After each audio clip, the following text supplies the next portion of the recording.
Maestro, a second-year criminology student here at PCR.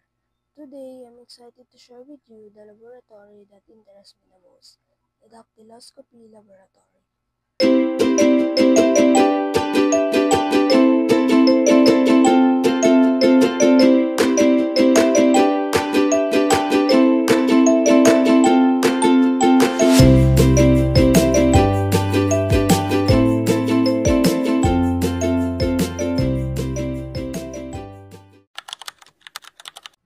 I am most excited about this laboratory because it focuses on fingerprints, which are the most reliable methods of identifying individuals. I've always been fascinated by how unique and changing fingerprints are, making them a powerful tool in solving crimes.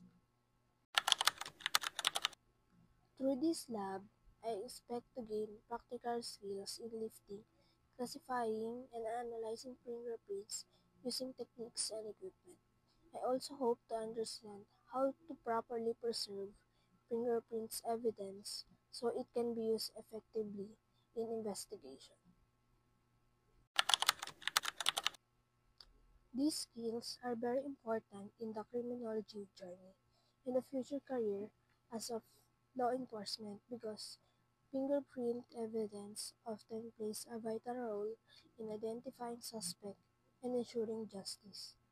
Mastering these skills will make me more effective and reliable in actual field investigation.